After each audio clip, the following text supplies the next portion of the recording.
UFC 325, Alexander Volkanovski versus Diego Lopes. Volkanovski is the current champ as Ilya is taking a hiatus from the sport. This is in Sydney, Australia, so you'd imagine the home crowd's going to be heavily favoring Volk in this one. You've seen the first fight. You know, the first fight was solid. I actually took Diego in that fight. I thought it was his time. We've seen Diego basically wash everybody else in that division who's not on his level in terms of height, power. I mean, the guy is very well-rounded. His jiu-jitsu's always been an elite skill or an elite asset he's had. Volkanovski just really outclassed him in that first one, though. And Lopes, if he finds an answer to the leg kicks and the low kicks altogether, he might do a lot better in this one. He had Volkanovski badly hurting on the rails and skating around for moments in that fight, but it just wasn't enough. I mean, Volkanovski cleared him nearly the full 25 minutes. I remember just watching that fight thinking, my God, Diego really has nothing for him. He's really got to catch him, you know? And I do think Volkanovski, I underrated in a way because he took the hard loss to Islam and to Ilya, and he was just taking these fights in succession so rapidly and not giving himself or his brain enough time to rest. But he's had plenty of rest now. He's got the belt back. And I feel like Volkanovski is champion. He just has this different aura. This is one of the best fighters we've ever seen. So he's defending his belt yet again. And I just don't know if I've seen enough from Diego Lopes. He was hurt badly against John Silva. It's not like against John Silva we saw the leaps and bounds in skill set. You know, we just saw him better than a guy who's rising in the division, who's very green. Volkanovski's seen everything. He's also seen Diego. And so I'd imagine that Volkanovski would be better in this fight than even Diego is going to evolve to. So I've got to take Volkanovski in this one. I've seen the first fight. If I hadn't seen the first fight, I'd still probably be on Diego. Like, this guy is streaking. He's so strong, big for the division. Volk is just he's a master at his craft. The low kicks, Diego had no answer for. So Diego might be expecting that strategy. But as we've seen, Volkanovski really switched it up on Max through their trilogy. Max just did not know what he was going to do. We saw Volk out kickbox him in the first one pretty easily. And then in the third fight, Volkanovski just sheerly outboxed him because I actually think Max won the second fight. But still very close. Volkanovski was able to use his wrestling in that fight. And he can mix it up, you know. And if he doesn't want to mess with Diego on the feet so much this time, he'll take him down. It's funny because Volk really stayed on the feet a long time in that first fight. He got cracked once and was on skates for a while, but I just haven't seen enough from Diego to tell me he's going to beat this excellent, excellent champion. So, going to go for Volk to retain. Then we have Dan Hooker versus Benoit Saint-Denis, BSD, in the co-main event. This is a good matchup. This is one of my locks of the card. When I looked at the card, or when I look at any pay-per-view card, I look for fights that I can be like, who am I going to take here as a lock? You know, and BSD, this guy is streaking right now. I think there's a certain level. He might have a ceiling. I don't know if championship medal is in his blood, but he can wipe out a lot of these other guys. Very impressive performances, was unafraid of Ruffy. It was in France, but regardless, he would have won that matchup anyway. Dan Hooker's taken this fight, a short turnaround since the Arman fight, and it wasn't only a fight, it was a beatdown. Arman beat him on the feet pretty good, and then submitted him like nothing. I don't think BSD has as much well-roundedness as Arman, but I mean, the ground game is sophisticated, man. And so if Hooker's messing with any of that in such a turnaround, such a short turnaround, I've got to rock with BSD here, most likely by sub or ground and pound, something like that. It's just too quick for Hooker to turn around. If he gave himself more time, I might even consider Hooker, you know, as kind of this punt play to knock Benoit out, because I don't favor Benoit striking at all in this matchup, but the ground game is so formidable, and Benoit isn't going to be that much shorter than Hooker. Hooker likes to use his height as a serious rangefinder and advantage in there. I like Benoit to get it done on the ground. And then we go to Fiziev versus Ruffy here. This is an interesting fight and a close fight. And Fiziev is the rightful favorite, I feel like, just in terms of where these guys are at. But Ruffy, I do see a lot of promise in. And when you see him in videos, I mean, this guy is massive. He was standing next to Volkanovski doing one of their, they were doing a cooking show. Like Volk was cooking some picanha or some meat or something. And Ruffy was showing him how to do it. Don't misquote me. I don't know if it was picanha, but it was definitely like some sort of Brazilian meat. Looked amazing, but regardless, Ruffy, you see how massive Ruffy is. Like, this guy is really tall, and for his skill set, it's good. You know, he's the younger man here. And at the end of the day, you know, Fiziev was getting outboxed by Gaethje, who I feel like is a bit past it. And if Ruffy can just keep it on the feet, Bahamondes wasn't really able to, but I think that Ruffy might be a little more sophisticated than Bahamondes, both on the feet and in terms of defense, because Ruffy got into the UFC by showing off his fantastic takedown defense. Now, obviously, that was a guy who's still in the regionals, but I don't know. I'm going to take Ruffy here. My instinct told me Fiziev at first, but then I'm like, look, Ruffy just might be one of those guys who's a growing product. He's evolving fight to fight. So he took a tough matchup in France against BSD. The nerds were on such a streak and then took a downturn. Doesn't mean they're not good fighters, you know? And as the underdog, I do like Ruffy. It just makes me a little uncomfortable anytime taking Fiziev as the favorite, even though I feel like metrics-wise, resume-wise, he should be. But yeah, I'm gonna take a shot on Ruffy here. And Tuivasa making his return. We haven't seen him in a long while. The last time I saw him was on Twitter. He looked like he was 400 pounds, you know. I still don't know what to make of him or where he's at mentally or physically. I've watched some of the training videos he's done. He's in Dubai training full-time with Cyril Gane's coach in camp. It looks like he's even training takedowns in his ground game, which is good. He needs to become more well-rounded because the guy's got a chin of iron. I mean, the Rosenstrike win, you can argue he won that fight, and that's an impressive win because he kept it on the feet the whole time. If you're keeping it on the feet with Tuivasa, you're in for it. I mean, Teixeira, my first instinct kind of tells me Teixeira might crack this guy. If Tuivasa's not in it 100%, he might crack him. We never seen him knocked out. Anybody can get knocked out eventually, though. But Teixeira, and thinking about it, it's like Tuivasa's coming in this matchup nearly 3-1 as an underdog, a plus 265, plus 275 some places. That's kind of ridiculous, man. Teixeira hasn't shown anything. He's just a big dude, 6'7". And sure, he can wash these dudes, but the fact that he couldn't get Derek Lewis out of there at 40, I don't know. I don't like that. So might be a rough first round. I mean, I think it definitely will be of the 6'7" giant throwing ham hocks at you. But if Tuivasa can work that game and use the fundamentals that hopefully he's working with Cyril Gane in camp and maybe even wrestle a little bit, even though he doesn't do that at all.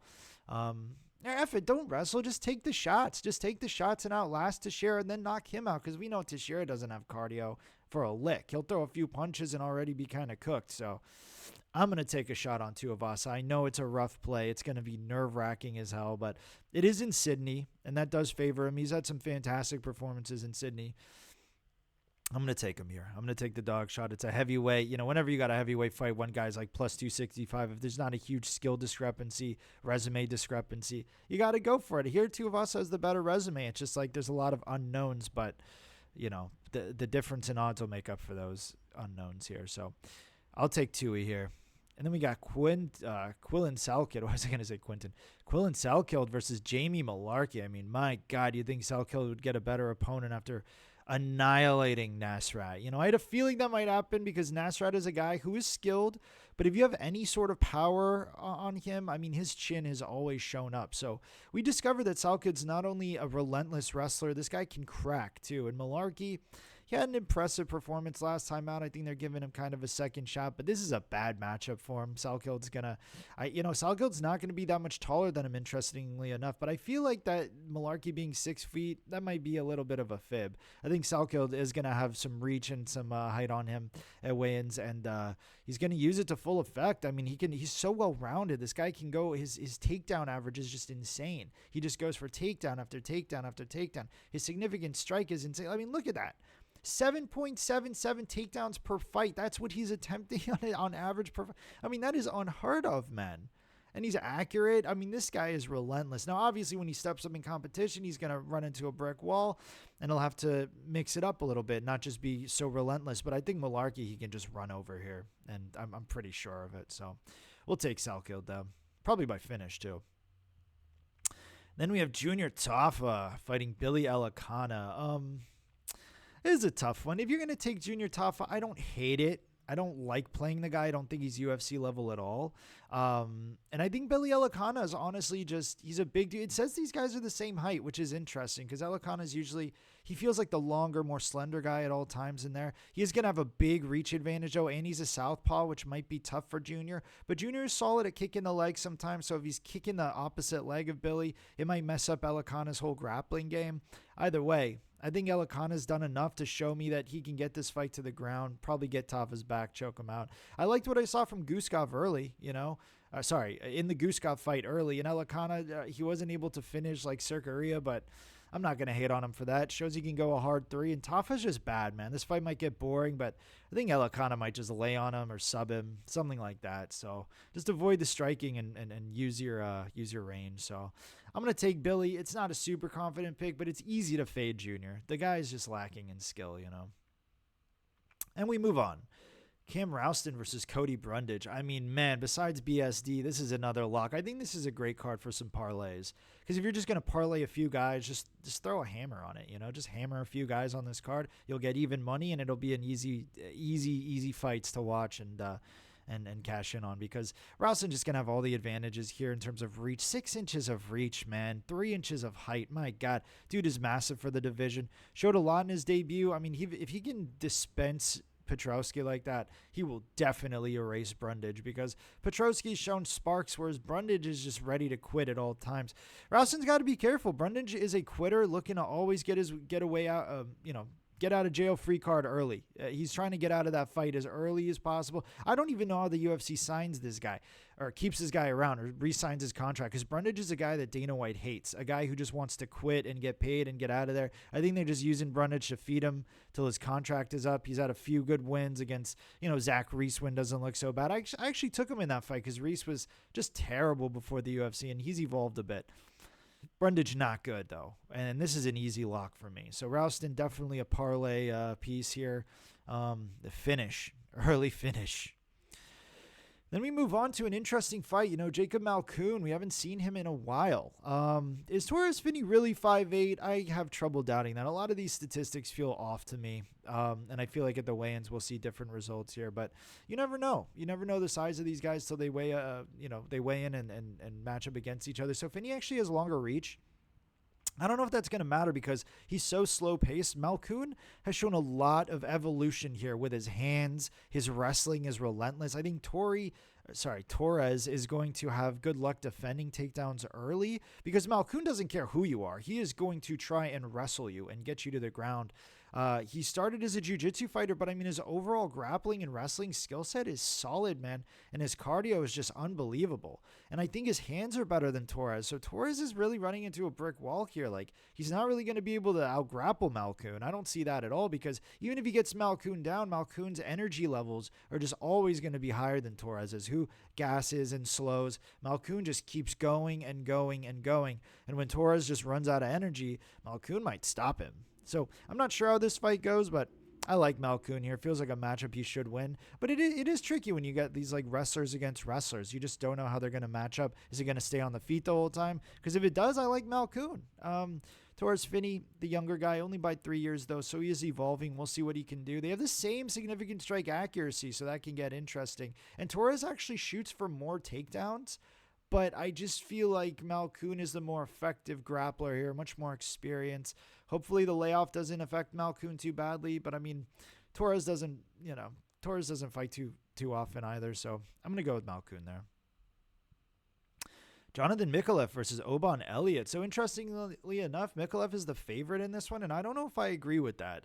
They're both the same size. Micallef has 5 inches of reach, and he's a southpaw. That might trouble Oban, but Oban doesn't really get trouble like that. I mean, all we saw him get out wrestled by Ko. Ko is a Sambo world champion. This guy is the real deal. He is absolutely legit. I can see a top 5 placement for that guy soon. And it's like, what, the odds makers are just going to make Oban an underdog to Micallef because he lost to that guy? Because there's no other reason they would make Oban. He was a massive favorite against Ko. He's a big favorite coming in all these. Oban Elliott is a great stalwart. He can just pick you apart, keep the fight at his range and pace. Micallef's going to trouble him with the reach, so I think Oban's just going to have to be the better athlete, which I do think he is.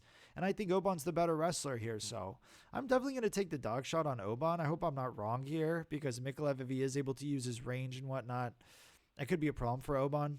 But I just don't see that. I see Oban getting inside, getting some takedowns, and really working him. I think Oban's a solid fighter. So seeing dog odds on him is fantastic, especially when the odds makers like make an incorrect correction just because they underestimated Ko.